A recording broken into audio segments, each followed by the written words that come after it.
Hi hello नमस्ते. मी हा दिवानी तुम्हा सर्वांचं स्वागत करते आपल्या इंडियन मॉमिन हा या यूट्यूब चॅनलवर.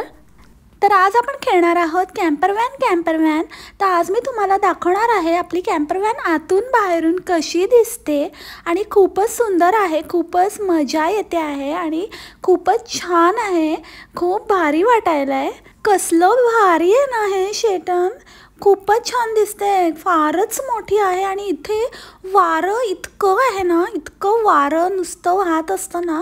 खरंच आमच्या ना बॅकयार्डमध्ये वारं वाहतं ना त्याच्यापेक्षा खूप जास्त वारं इथे आहे. सुटलंय ग स्कॉटलंडी वारा, ग सुटलंय ग स्कॉटलंडी वारा, स्कॉटलंडी वारा येते जरा जरा सुटलंय ग स्कॉटलंडी वारा, ग सुटलंय ग स्कॉटलंडी वारा. कसं आहे गाणं. ॲक्च्युली ना स्कॉटलंडच्या वाऱ्याबद्दल आहे ना, म्हणजे वारं इतकं ना वारं आहे ना की माझ्या अंगातच वारं शिरलं आहे. नमस्कार मंडळी, गॉसिप गर्लच्या आजच्या नवीन पॉडकास्टमध्ये पुन्हा एकदा तुम्हा सर्वांचं खूप खूप आणि मनापासून स्वागत आहे.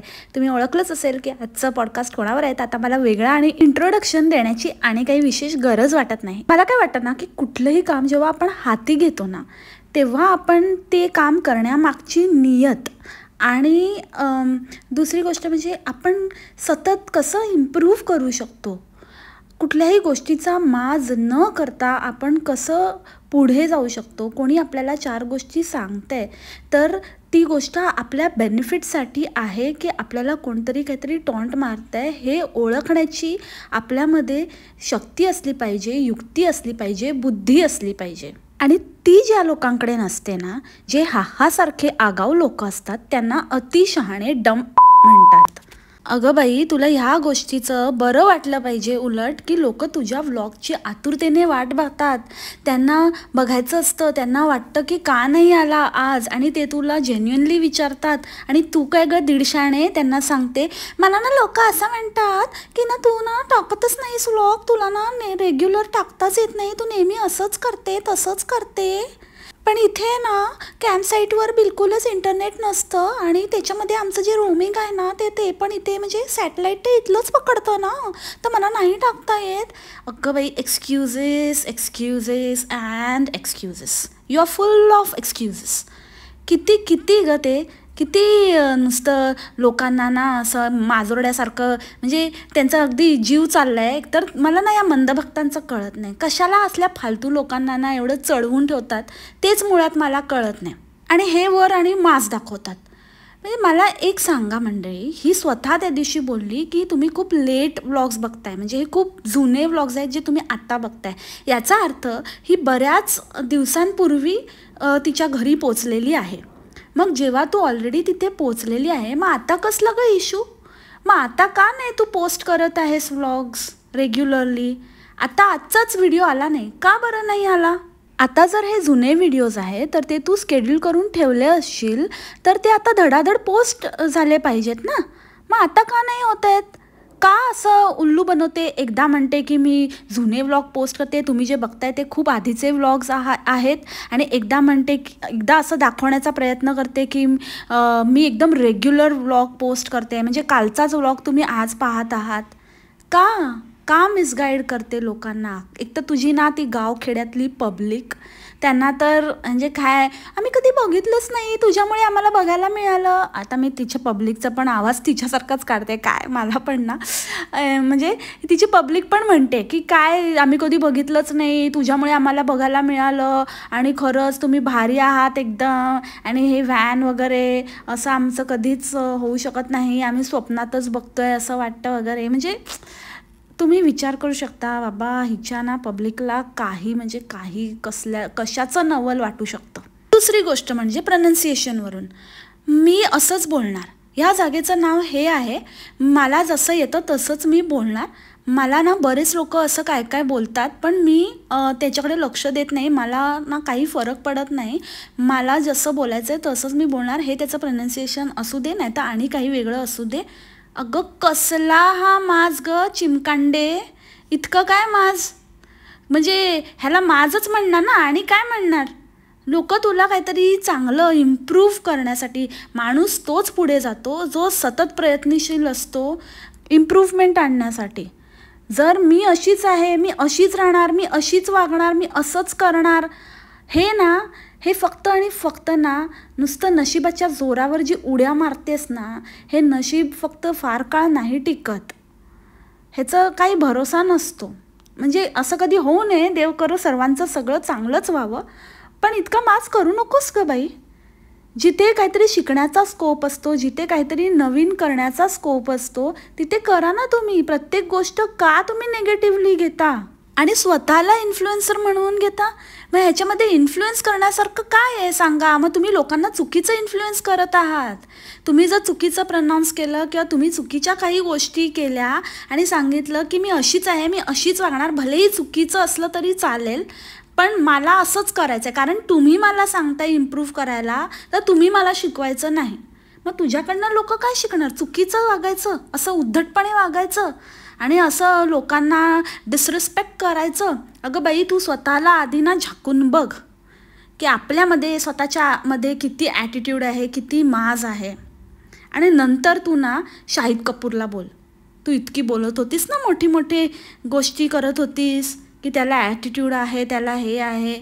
मग तो तर कोण आहे आणि तू कोण आहेस ग थुकरट?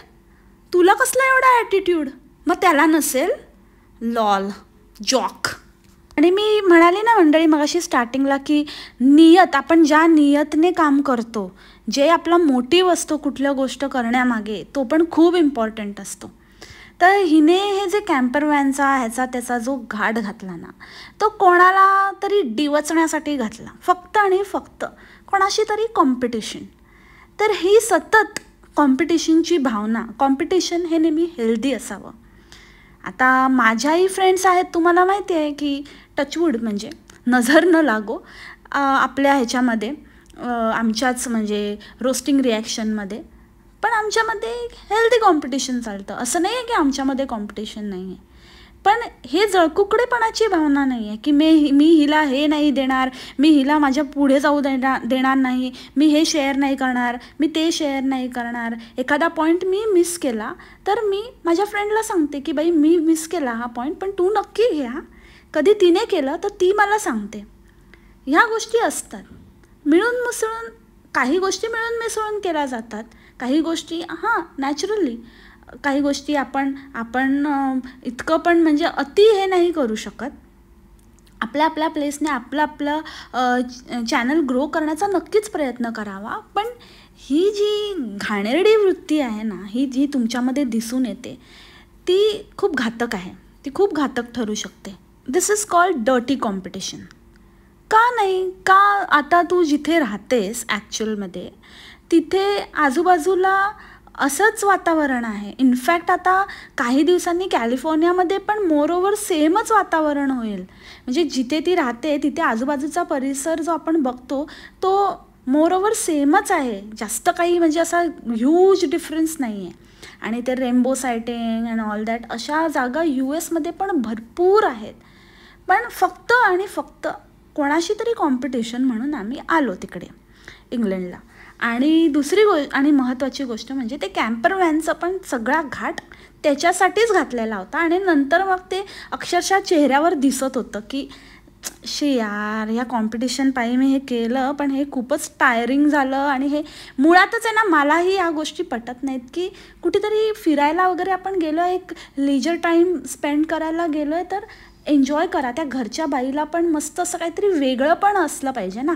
आता ह्याच्यामध्ये काय आहे, तेच करा ना, तेच धुणी भांडी कूड़ा कटका तेच करा, फक्त जागा बदलली, माहौल बदल गया, बट काम तो वही रहा ना तुम्हारा, तुम वही कर रहे हो इधर भी आके. तर काय म्हणजे काय फायदा झाला त्याचा? आणि मग नंतर क्रिप करायचं. एक नंबरची क्रिबिंग क्वीन आहे, इतकी रडी आहे ना, इतकी रडी आहे पूर्ण, म्हणजे ती कधीच अशी पूर्ण ह्याच्यामध्ये अशी खुश अशी नसतेच. कुठल्याही ट्रिपला बघा काय ना काहीतरी काढून ती रडणारच त्याच्यावरती. ह्याच्यातलं जीवन अजिबात सोपं नाही आहे. हे कॅम्पर व्हॅन करणं अजिबातच सोपं नसतं. ह्याच्यामध्ये बऱ्याचशा गोष्टी कराव्या लागतात, असं करावं लागतं, तसं करावं लागतं. अगं बाई, मग मज्जा म्हणून 2 दिवस घ्यायची होती. कशाला एवढं घाट घातला आणि एवढं, आणि मग आम्हाला असं फिरायचं आहे, आम्हाला बघायचं आहे, आम्हाला निसर्गामध्ये राहायचं आहे. मग निसर्गामध्ये राहायचं होतं तर मग बोंबलीसारखं तंबू टाकून राहायचं होतं ना. कशाला कॅम्पर व्हॅन केलीस? तिला पब्लिक बोलली म्हणून तू लगेच त्याच्यावरून धडा घेतलास आणि शाणे कॅम्पर व्हॅन घेऊन आलीस. हां, पकडला पकडला पकडला. माझी ना बाज की नजर आहे, बाज की नजर. माझ्या नजरेतनं काही सुटत नसतं. त्या कॅम्पर व्हॅनमध्ये जेवण बनवण्याव्यतिरिक्त आणि हे शूट वूट करण्याव्यतिरिक्त, ते शूटिंगमध्ये पण तू स्वतःलाच अर्ध्याहून जास्त वेळ शूट करते, नाहीतर मग ते पण नवऱ्याला सांगते की तुला शूट कर म्हणून. बट चला, ते पण ते एक काम. ह्या 2 कामाव्यतिरिक्त तू असं काय केलंस ग बाई इतकी थकायला? हां, सगळं तर तो बिचारा चेतना काकीच करत होती. सगळं काही A to Z. सारखं बिचाऱ्याला ते वेस्ट घेऊन पाठवायची टाकायला, रोजच्या रोज. एकदा दाखवलं ठीक आहे, म्हणजे जेव्हा ते सगळं काही सांगत होती की कसं असतं काय असतं, तेव्हा ते सांगणं मॅन्डेटरी होतं, दाखवणं मॅन्डेटरी होतं, म्हणून ठीक आहे. पण रोज काय आपलं सलग 2-3 व्हिडिओमध्ये तेच. चेतना काकी आपली घेऊन चालली आहे थयला, तीच आपली पूर्ण वेळ ड्राईव्ह करते. म्हणजे शेटन काका अख्खा वेळ तोच ड्राईव्ह करत होता. आणि हिला कोणीतरी कमेंट केलेली, तर भाऊ आला मध्येच, जम्पिंग जॅक अचानक. भाऊ पण म्हणजे एकदम फैमिली, भाई इतना तो करना पड़ेगा ना, बहन के पास रह रहा हो तो इतना तो, जिस थाली में खा रहा हूँ उसके साथ कुछ तो ईमान रखना पड़ेगा. तर हिला कोणीतरी कमेंट केली होती की तू नाही ड्राईव्ह करत का, तुझ्याकडे पण लायसन्स आहे, मग तू घ्यायचं ना, म्हणजे थोडं लोड शेअर झालं असतं. तर म्हणे की तिने केली होती ड्रायव्हिंग, पण तिने शूट नाही केलं. वाह वाह वाह, स्लो क्लॅप्स मंडळी. ती एक ड्रेस घातला म्हणून पायाला लागलं, आणि मग पायाला लागलं मी दाखवलंच नाही कोणाला. आणि ही एक, मी ड्राईव्ह केलं होतं पण मी शूट नाही केलं. अरे बापरे, महानच हो तुम्ही एवढा. अरे ऐसा मौका फिर कहाँ मिलेगा. म्हणजे कुठले पण गोष्ट मौक्यावर चोका मारणाऱ्या तुम्ही, एवढी मोठी अपॉर्च्युनिटी सोडून दिलीत. वा रे वा. म्हणजे कम्प्युटरवर पेपरवर्क असतं, हे काय म्हणजे कम्प्युटरवरच पेपरवर्क होतं, म्हणजे पेपरवर्क कंप्लीट करायचं होतं. पेपरवर्क म्हणजे ते कम्प्युटरवरचंच पेपरवर्क होतं. मला सांगा जरा, म्हणजे कम्प्युटरवर पेपरवर्क म्हणजे नक्की काय असतं? तुम्हाला फॉर्मॅलिटीज म्हणायच्या आहेत का? पेपरवर्क असतं, जे पेपरवर होतं ते पेपरवर्क, आणि कम्प्युटरवर होतं ते कम्प्युटरवरच असतं. कम्प्युटरवरचं पेपरवर्क असा काही प्रकार नसतो. हा नवीन आविष्कार काढला आहे हा मॅडमने. प्रत्येक वेळेला ना आपलं मध्ये चोच मारणं किंवा नुसतं बोलणं, उगाचच काहीतरी आपल्याला खूप मोठी अक्कल आहे असं दाखवणं काही गरज नाही ना. लास्ट टाईम पण ते ह्याच्यातनं फ्लाईटमधनं बाहेर पड, दिस वे राईट. तसंच आता पण ते शेटन काका ड्राईव्ह करतायत, तर त्यांना लेफ्टला टर्न घ्यायचं आहे, तर हिचे उगाचच फालतूचे इन्स्ट्रक्शन्स. म्हणजे खरंच मला ना त्या शेटन काकांच्या ना पेशन्स लेवलला ना खरंच सलाम करा असं वाटतो. खरंच बाबा, या भाईबरोबर राहणं ना एवढं सोपं नाही आहे. शेटन अगदी आरामात, ओके, अजिबात घाई करू नका, नो रश, ओके, ठीक आहे, तुम्ही you take your own time, आरामात तुम्ही ड्राईव्ह करा. हां, इथूनच राईटला घ्यायचं आहे, राईटला. अरे ते राईटच्या लेनमध्ये उभे आहेत, त्यांना राईटलाच जायचं आहे, ते माहिती आहे, ते राईट टर्नसाठीच वेट करत आहेत. तर इतका वेळ त्यांना ते ड्रायव्हिंग सीटवर आहेत आणि त्याच्यासाठीच वेट करतायत की कधी त्यांना तो रोड क्लिअर मिळतो, so that he can take the turn. आणि तू काय त्यांना सांगते की राईटला जायचं आहे, राईटला, आपल्याला राईटला जायचं आहे. माझा नवरा असता ना तर बोलला असता, घे चालव तू. आणि अजून एक गोष्ट, ह्यांना कसं काय ना सगळे लोक ह्यांनाच असे भेटतात. He was so rude. सगळे ते म्हणजे ह्यांनाच कसं काय रूड लोक भेटतात.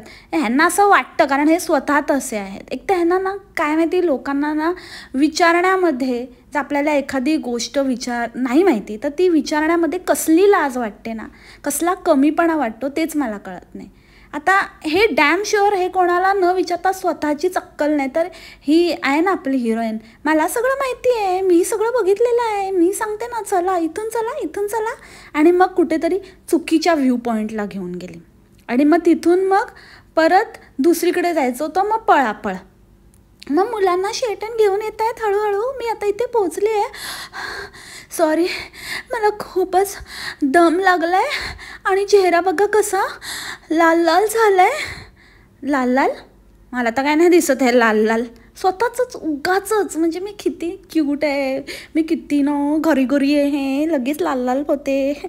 बघा बघा कशी लाली लाली झाली आहे मी. तर तुम्ही लोक एंड मुवमेंटला कुठेतरी पोचता आणि नंतर मग तिकडे जाऊन असं एकदम रश करता आणि धावता. नाही, मी धावतच असते. ते कॅसल बघायला गेलेली तिथे पण अय्या इथे तिकीट काउंटर बंद झालं वाटतं. बंद झालं का हे शेटन? बंद झालं का बघा ना जरा. 5 वाजताच बंद होतं. काय अर्थ आहे याला? लोक एवढ्या लवकर का बंद करतात? अरे एवढ्या लवकर का बंद करतात म्हणजे त्यांचा टाईम आहे. आणि London people like in England people are famous for त्यांचं म्हणजे ते 9 to 5चं जॉब करायचं आणि मस्त आपलं फॅमिली टाईम संध्याकाळी येऊन स्पेंड करायचं वगैरे. तिथे ते एक्स्ट्रा वर्किंग आवर्स वगैरे तो एवढा कॉन्सेप्ट नाही आहे, म्हणजे बऱ्यापैकी नाही आहे अजून तरी. बऱ्याच कंपनी हेच फॉलो करतात. माझे फ्रेंड्स जे आहेत वगैरे त्यांच्याकडून मला कळलं. I may be wrong, in some companies असू शकतं हार्श वर्किंग आवर्स, पण मोस्टली म्हणजे दुकानं वगैरे जे आहे ते एकदम टाईम टू टाईम तिथे चालतात. तर त्यांचं तेच आहे, त्यांचं कल्चर आहे तसं. 9 to 5 म्हणजे उजेड असतो म्हणून काय रात्री 10 वाजेपर्यंत ओपन ठेवणार आणि तिथे तिकीट काउंटरला माणसाला कामाला लावून ठेवणार का? तुला 1000 वेळा सांगितलं आहे की प्री प्लॅन करत जा, नीट बघत जा, टायमिंग्स वगैरे सगळं चेक करून प्लॅनिंग करून जात जा. तू 5 वाजताच बंद होतं तर वेबसाईटवर लिहिलेलं असेल आणि तू 4:15ला पोचल्यावरती तू एक्सपेक्ट करते की ते ओपन हवं होतं. This is rude on your part, isn't it? म्हणजे तू दुसऱ्यांना रूड म्हणत असते, तू स्वतःमध्ये झाक ना कधीतरी. एकतर काही म्हणजे हेच मी म्हणते ना की स्वतःमध्ये चांगले चेंजेस पण नाही आणायचे. हे कसलं ॲटिट्यूड आहे? आणि मग स्वतःचं नुकसान झालं आहे, कुठेतरी स्वतः माती खाल्ली आहे हे आणि कवरअप करायला म्हणायचं. पण बरं झालं ना आपण लेटच आलो, कारण मग गर्दी पण कमी मिळाली आणि जास्त लोकं नव्हती, कारण हे ओव्हरऑलच हे बंद झालं होतं. तर मग त्याच्यामुळे लोकं पण निघून गेली होती, त्याच्यामुळे छान फोटो काढता आले आपल्याला, नाही का? असंच जे माजलेले लोक असतात ना ते असंच करतात. काय बोलतात ते, गिरे तो बी टांग उपर. त्यांची नेहमीच ढेंगावरच असतात. आणि मग म्हणायचं इथे हे असंच आहे ना, इथे ते तसंच आहे ना, मग माझी काय मिस्टेक आहे? नाही गं बाई, तुझी काहीच मिस्टेक नाही. तू परिपूर्ण संपूर्ण आहेस, तुझी काहीच मिस्टेक नाही. मिस्टेक तर तुझ्या मंद भक्तांची आहे. हे सगळं सोडा मंडळी, सगळं एका बाजूला. आणि ही बाई लिटरली कुठे पोचायचं असेल म्हणजे इम्पॉर्टंट जागी पण कधीच ही हातामध्ये स्पेअर टाईम ठेवत नाही.